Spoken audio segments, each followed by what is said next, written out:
Christine Koth, and you are about to witness the very first episode of Aletha's Offering.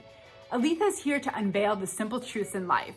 And in this episode, we are interviewing Olga Henry, who is a two-time Guinness World Record holder in slacklining and is by far the sexiest slackliner I have ever seen. In this episode, we get to talk with Olga and how releasing the tension in her hips is really impacting her performance and keeping her out of pain. I'm so honored to talk to her today, and without further ado, here's Olga. It's so nice to see you! Finally! the woman of my inner voice now. Christine Koth.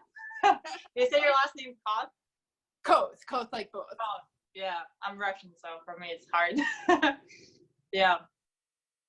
So let me introduce you. Let me tell you the story how I came to you. I actually forgot how we met. We met online, like over Instagram, but I forgot what happened. How you had connected with me on Instagram, and it was really weird because I was actually going to be going to San Diego. And we were gonna try to connect up in LA, but it didn't work out because you were traveling, I was traveling. Yeah. But you're like, oh my gosh, your posts are great, and I'm learning so much, and let's connect. And we missed our paths at that point. Yeah, but then I started following you, and I saw your post about how one leg gets shorter when you're sitting and how it gets longer when you're laying down. And I tried it, and I'm like, whoa. And knowing like my sport and how it's such a great exercise for hips. Yeah. So So why don't we start by just why don't we both just introduce ourselves, and just so that the people who are watching who don't know who you are will understand a little bit more about who you are and a little bit of your journey, and then I can share a little bit about myself too, and then we can kind of go into, like, I'd love to answer any questions that you have and talk about. Okay, but before we start, let me pivot the camera so you actually will see how much we're connected. Oh my gosh.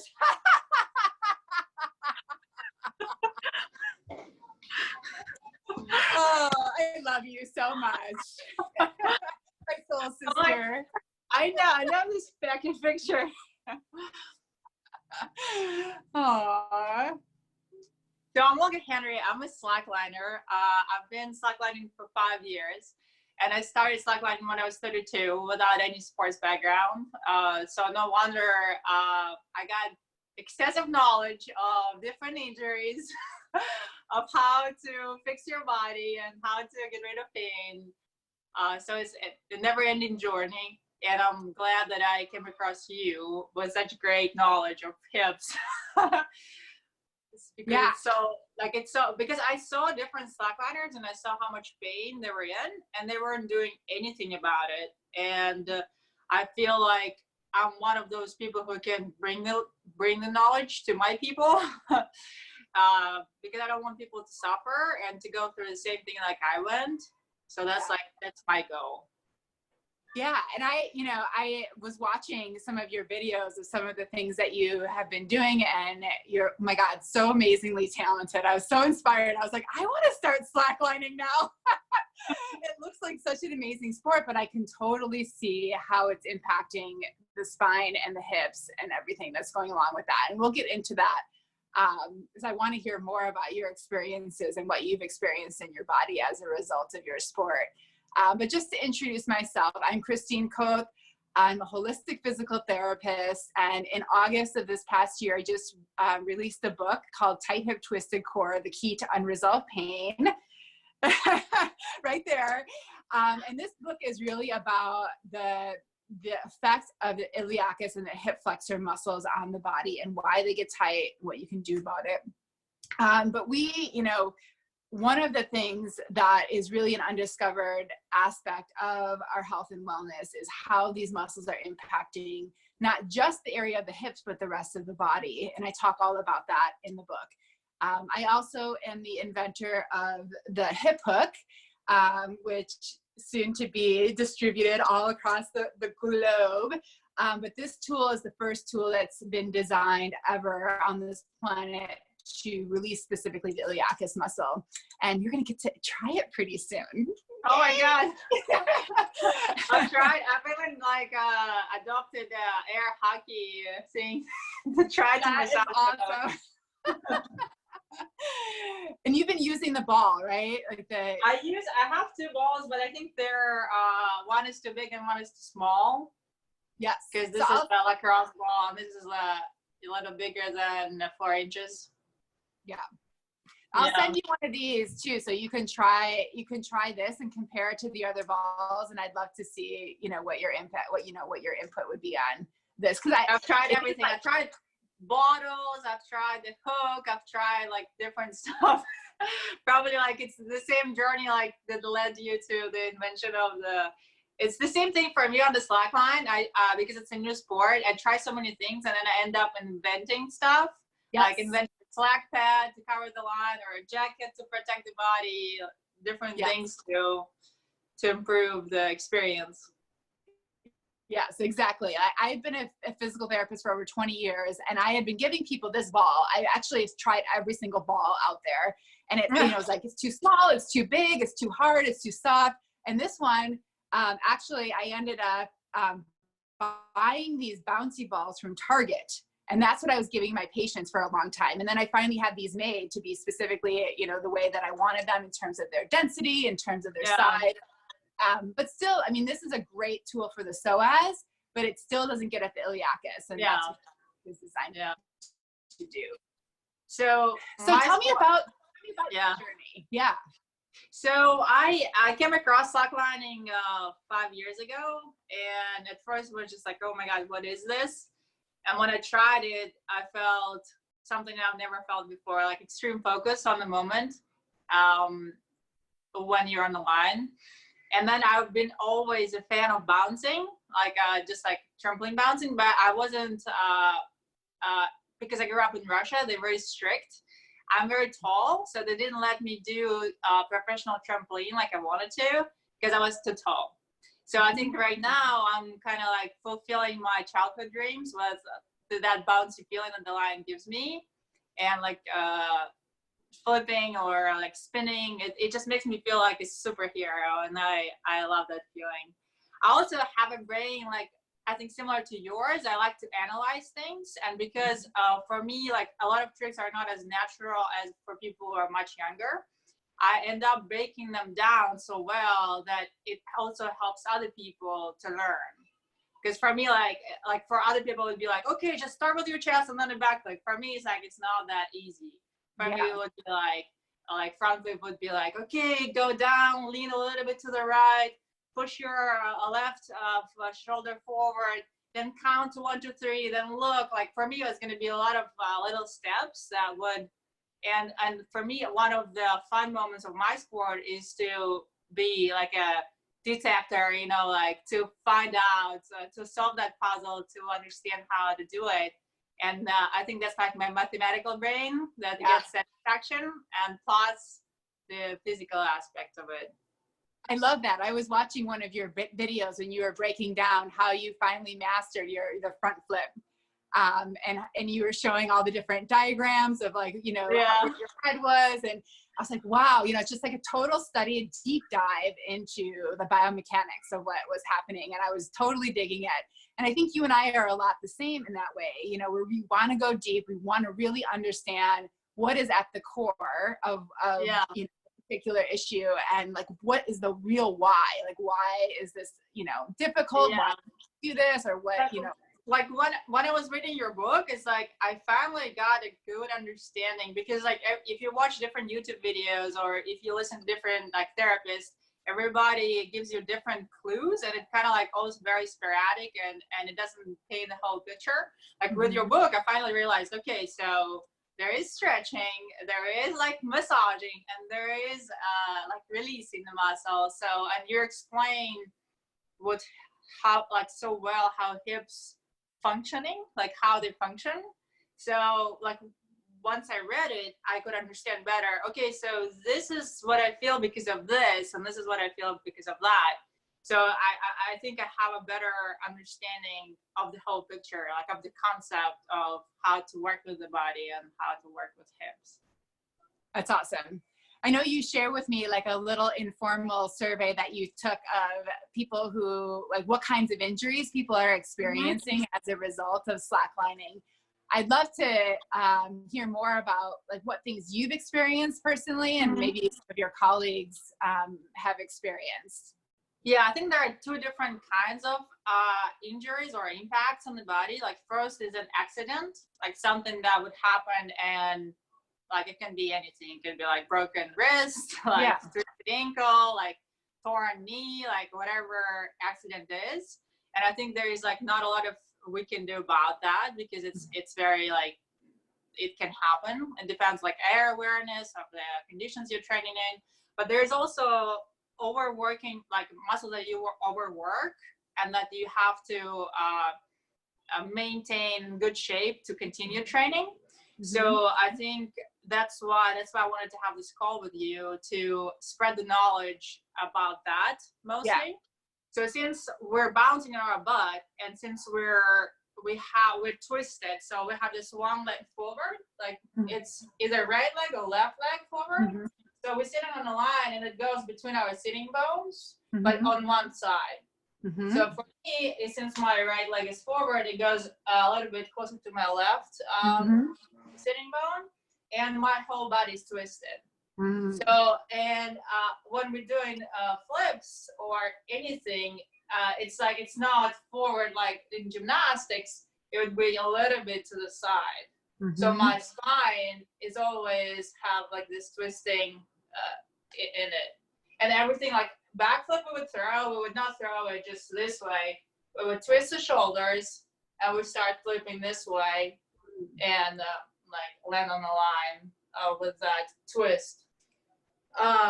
So since we're doing that, and since we're bringing out like every single bounce, we would bring like every single movement. It's basically either like straightening and turning and then sitting, or it would be bringing your knees to your chest, which is a lot of work for hip flexors. Tell me what you think about like just looking at the sport at the video. What you as a specialist in this, what do you think? Well, there's two things that I saw right away. One is you have to be super refined in your motion. You have to be really precise of where you are in space and knowing, you know, kind of where your spine is, where your hips is, where your pelvis is, your legs.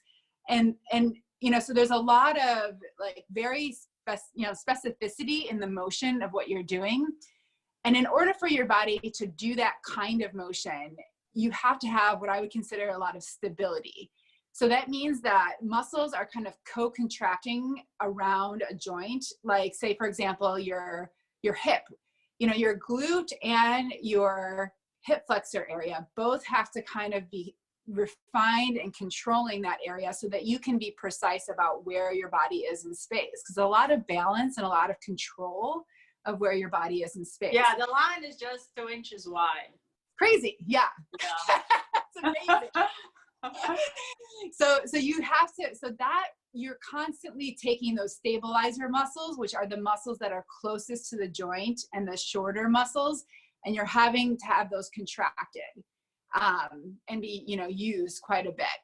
So that, you know, that makes me really recognize how important the hip flexor muscles are just for the stability piece. And I'll show you guys the skeleton in just a second. But the second thing that I see is you doing a ton of hip flexion. I mean, you're kind of constantly bringing your legs up towards your chest, bringing your knees to your chest, and whether you're doing a flip or just bouncing, or, you know, you're constantly having to lift up. And that's an overactivity of that muscle.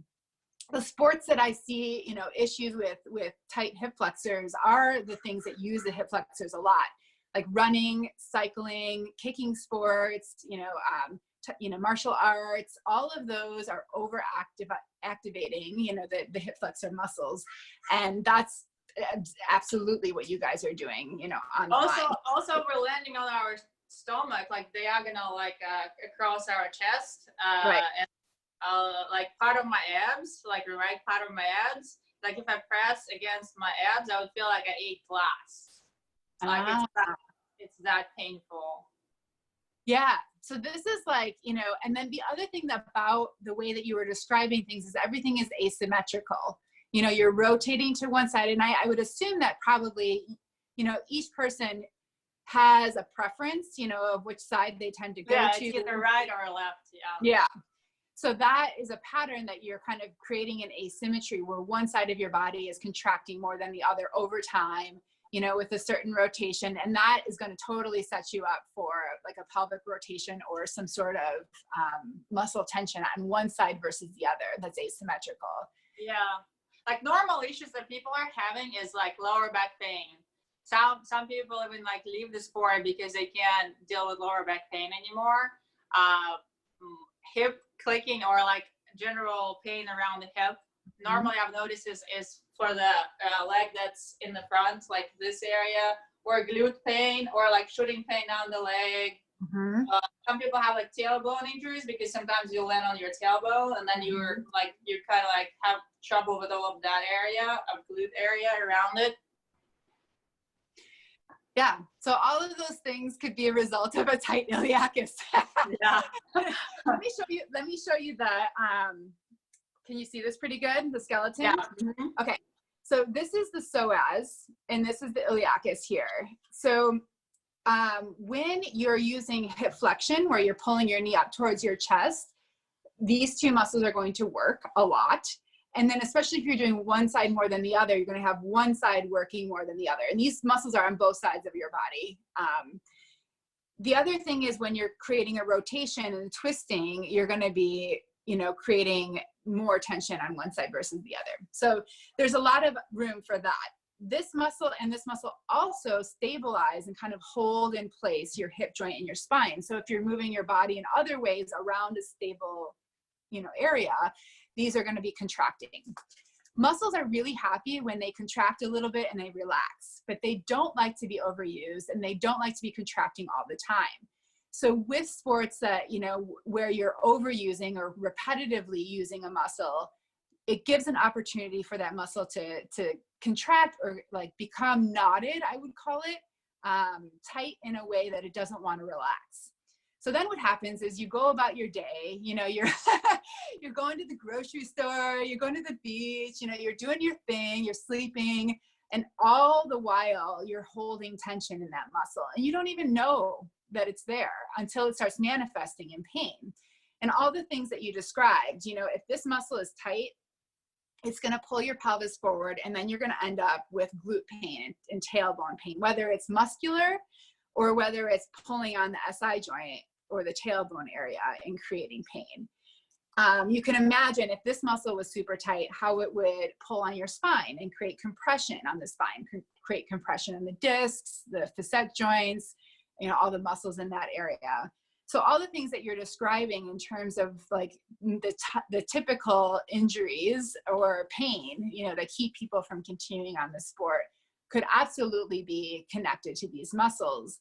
And, you know, it's not to say that that's the only thing. There are many, many other reasons why people would have pain in that area, but it's absolutely something people should try to address and see whether it makes a difference in terms of their symptoms. Because it could just be muscle tension, you know? Yeah, I think it's like a basic maintenance for your body. Like if you're a trickliner, I think you have to release your psoas and iliacus.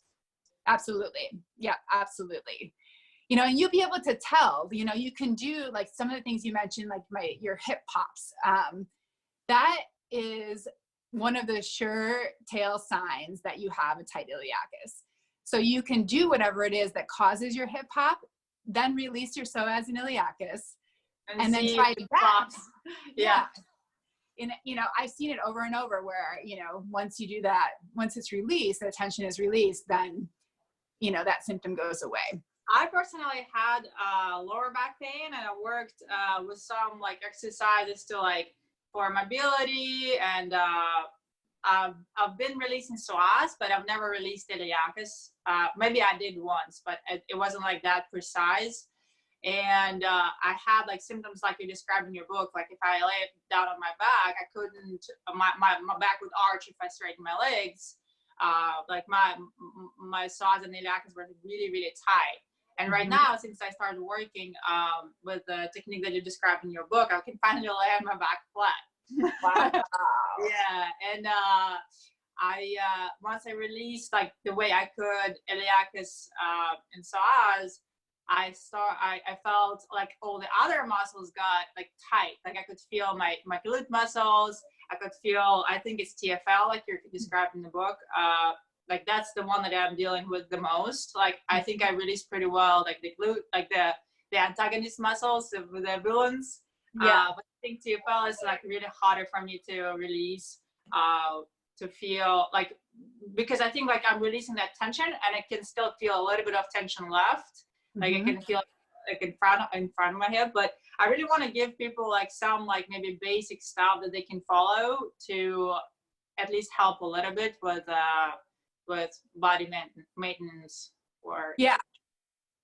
I mean, I definitely think, I mean, you're right on. Your story is just like everyone else's story, and the way that the muscles do play tug of war with each other. Like you're describing how, you know, the muscle in the front of the body is tight, and when you release that, then the muscle in the back of the body that's been playing tug of war with it can activate. You know, so I talk about in the book how you want to release the front of the body and the back of the body, you know, to try to get everything basically in a state of homeostasis and balance. You know, we always want to be on a spectrum in almost everything in life. We want to be on the spectrum in the middle. You know, we don't want to be too far to one extreme or the other. You know, you don't want to be too loose or too tight. Yeah. You know, you want to be in the middle. And so we're always trying to find balance in everything. And this is I don't like, after reading your book, when people say, oh, I don't stretch, that's why I'm in pain. It just makes me so angry. I'm like, no, it's not about stretching. It's not about stretching. Let's tell them what to do. Like what, It's not about stretching. There are so many people, I hear that all the time. Like, okay, I've been stretching, or my whatever physical therapist or whoever said, you know, I should just be stretching more. I feel tight. What can happen is if you do too much stretching, you actually become unstable. And then the body and the muscles will actually tighten up to hold you together. Now there's certain constitutions, and you're not one of them, but like certain people are born really stable and strong and tight. You know, you think about like a bodybuilder kind of physique, right? Certain people are kind of, you know, stocky and just, you know, tight. Those people would benefit from stretching because on that spectrum, they're on the way tight side and they need to be towards the flexible side. But, you know, somebody with your body type, long and tall, you know, generally flexible, you can easily bring your knee up to your chest and, you know, touch your toes. The people like you and I really need more stability, you know, and stretching is just going to make things worse. It's going to make, you know, the muscles tighten up on us. So really, you know, there's this difference. I talk about this in the book between being able to do a stretch, like say, you know, a lunge stretch for a hip flexor, do that. And you can go super deep into that stretch. But then when you're done and you stand up, you could still have tension in your psoas and iliacus. And the only way to release that tension is through prolonged pressure. And so there's a difference between those different kinds of tightness. And every time you go to stretch, you know, it's going to be the same unless the muscle tension is released through prolonged pressure. And that's where things like the ball, hip hook, other tools can, you know, your air hockey puck, air hockey thing, you know, come into play. So, you know, like on a real basic level, you know, you were saying, well, what can we do to, you know, just give people a starting place?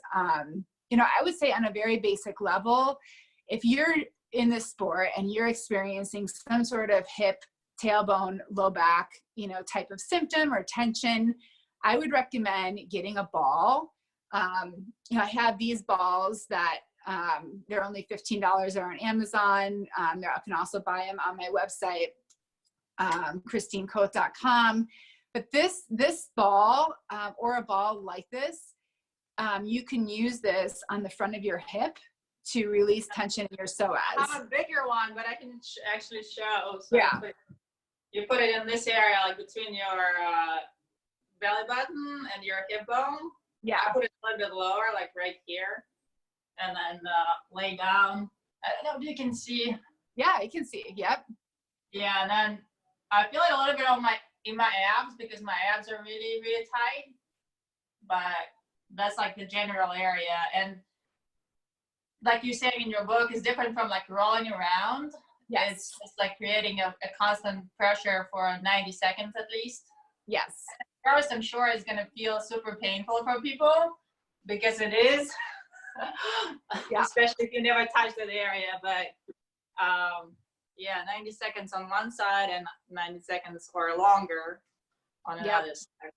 Yep. And you know, it's working when it starts to, it's like, oh my gosh, this is tight. And like, you know, 30 seconds into it, it's like, oh my gosh, this is tight. And then it starts to decrease over like the next. And I'm like, is the ball still there? Is it still in the same spot? Yes, it is. Yeah, it's amazing. You have to give it that length of time though. If you give up too soon, then it won't be as effective and you won't get the same, you know, the same results. And I would also use the ball, you know, like you mentioned on the glutes, you know, next to the tailbone, you know, TFL. These are all things that I have pictures of on Instagram, and there's some videos on YouTube as well. So lots of resources available, but you know, doing this on the front of the hip and the back of the hip is a really, really great start to just start exploring whether or not this is an area that needs your attention.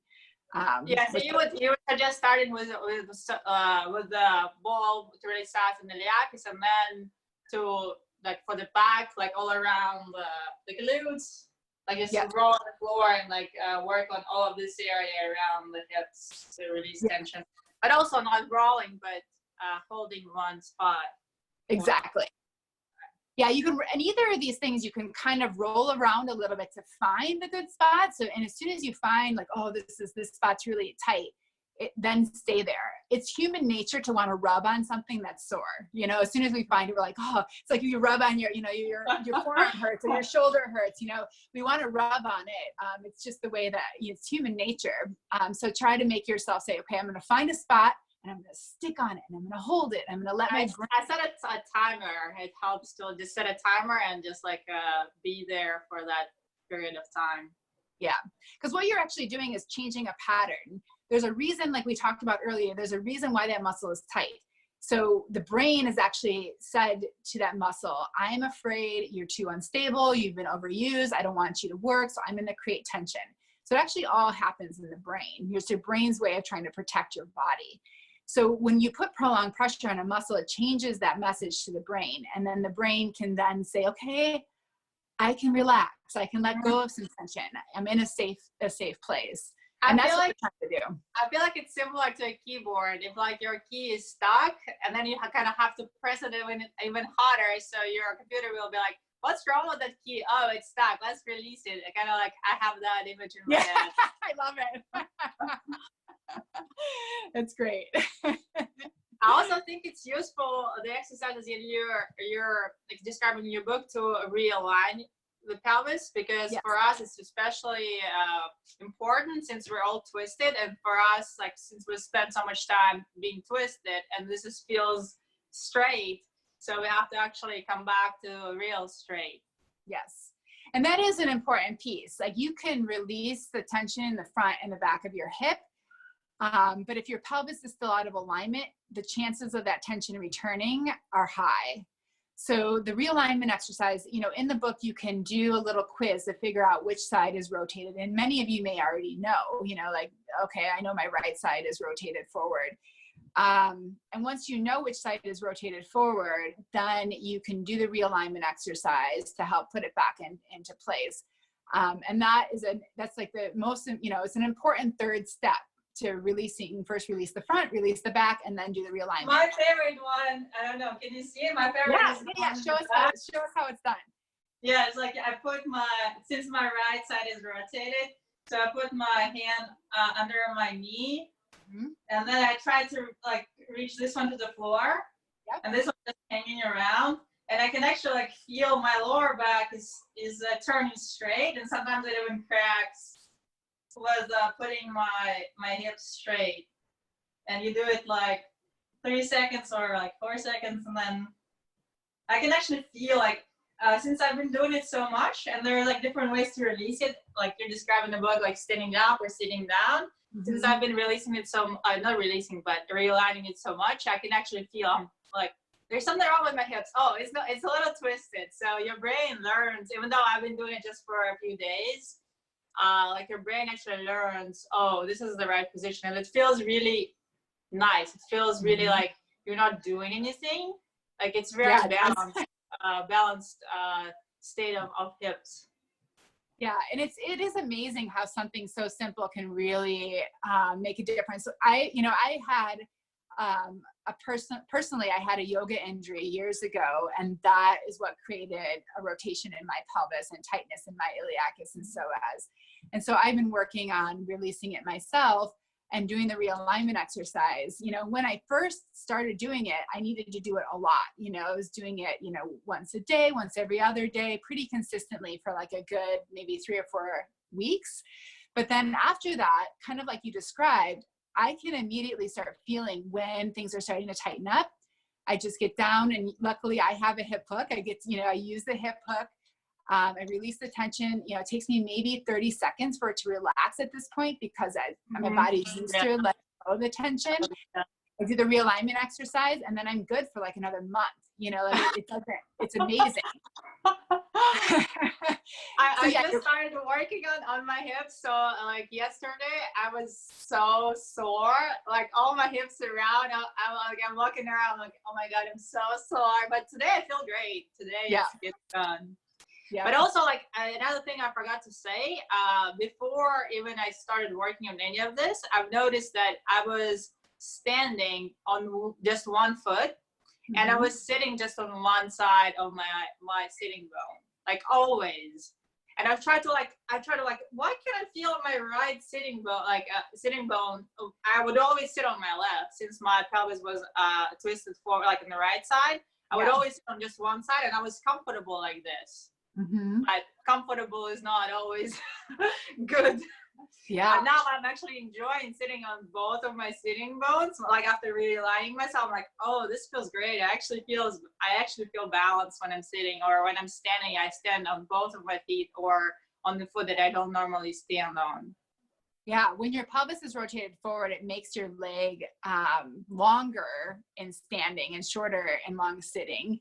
So it totally messes up the way that you sit. You can't sit on both sit bones. You can't, you know, you feel like one leg is longer than the other. Some people will even develop into like plantar fasciitis or heel pain or foot pain on one side, because it's changing the whole mechanics of your body. And it's amazing how we get used to that. But then, you know, now you have this tool, and you can recognize that within your body. And it makes a huge difference of the health of the rest of your body.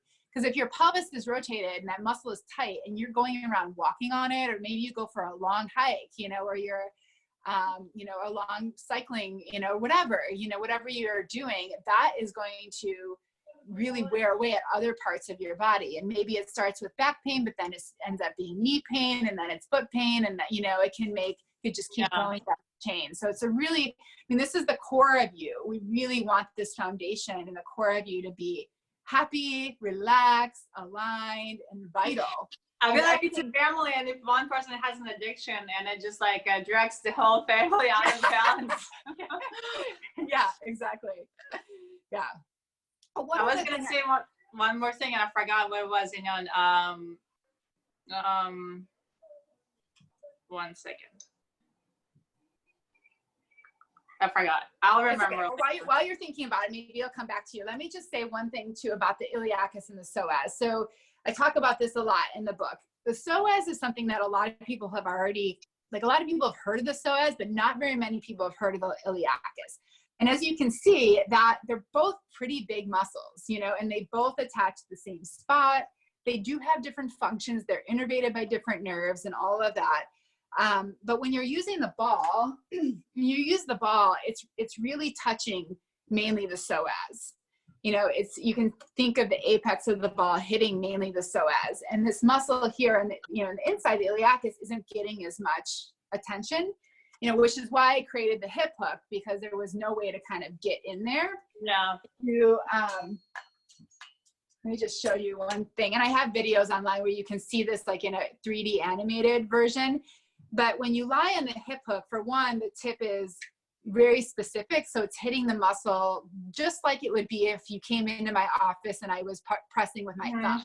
You know, it's really designed to be like my thumb, which is magical, by the way. So then when you lie on it, it's this pivoting motion that happens when you push on the handle that rotates the tip towards that inside surface of the pelvis where the iliacus lives. Because you have to really go in, like, since the muscle is over here, you have to really go from this angle to hit it. Exactly. Like you can't just go straight. It's not going to hit it because it's curved. You have to go out of an angle. Yeah, it's like around the corner. Yeah. It's like a sneak attack. It's like, ball is good, but, you know. Yeah. Yeah. So I just want to say too, like, you know, I've mentioned this to you and we've been messaging, and, you know, like, I am so honored to be the person to be sharing this information with the world. And I'm here to help any and all of you with your healing journey. So like, I'm very responsive on, you know, different social media. You know, if you have messages or you want to email me, I'm happy to help answer any questions or support you in any way I can. You're not only a knowledgeable person, I can like tell about your experience by reading your book, but you also have a great sense of humor. I've loved like this picture of iliacus. Yeah, the iliacus. Yeah. Like your writing style is so great, and it's so easy to clear. You know, like when you read like manuals or something like this, it's so technical, and I just like fall asleep. Even though I'm trying to concentrate, I just fall asleep and like have to wake myself up. But this book is like a story, like a journey. That's awesome. I remember when one of the reasons I decided to write the book was because I was looking online. I was looking on Amazon and online for any information about the iliacus because I wanted to give that to my clients. Like, okay, here's a book to read or here's some information. And I could find nothing. I literally went on Amazon. I bought every book about the psoas and the hip. And some books didn't even mention the iliacus, you know, and then, or they just show it in a picture, but they didn't talk anything about how it works, why it's impacting the body, or nothing. It was so frustrating. And also when I read all those books, I was like, this is so boring. These diagrams are so scary. Like, who's going to want it? Like, what layperson is going to want to read it? So I was like, I am not writing like that. I'm going to make it fun. I'm going to have the illustrations be really soft and inviting. I'm just not going to be like those. I'm not going to be like that. So I'm glad you picked up on that. I'm glad that translated. But it's great. Like, I don't think anybody can just like, okay, I'm going to write a fun book and it, you know, like it actually works that way. Yeah. So I'm happy I came across this, and I hope this will be helpful for some people, you know, to release pain, and maybe somebody will finally feel like they can lay down flat on their back, or don't feel like lower back pain or like hip pain. And I would encourage people, you know, wherever we end up posting this, if you have comments or you have questions, or you want more information, you know, we can do more of these videos together and share more about it. So if there's other, you know, questions that you have or things that you want us to go over, you know, please comment and let us know what you'd like more information on.